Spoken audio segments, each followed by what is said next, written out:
let's begin the first part of A&P2, Unit 1, Lab 1, talking about blood.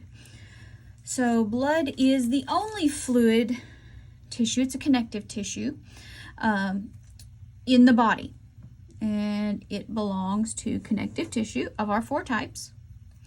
And it is composed of two things. The first one are what we call formed elements, sometimes referred to as blood cells, but formed elements. And so these are cells or partial cells.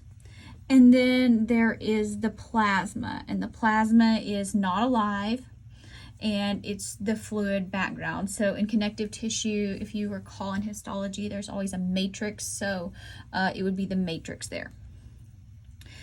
So if you were to take someone's blood and centrifuge it, so let's draw a test tube here.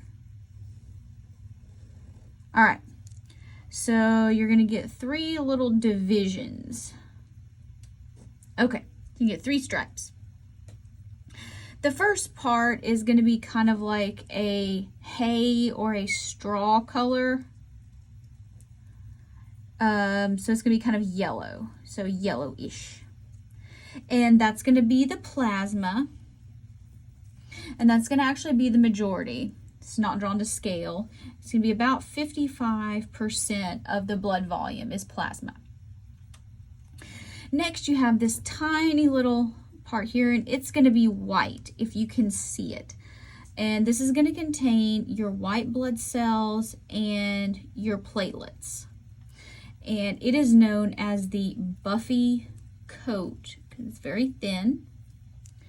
And it's going to be at most 1% of that. So it's going to be a very narrow line.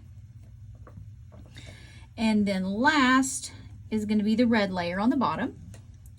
And this is going to be your red blood cells. And that's going to be the remaining approximately 44% of the volume. So you may see in the medical chart something called the hematocrit. The hematocrit is the medical term for the percentage of red blood cells, so it should be somewhere around 44.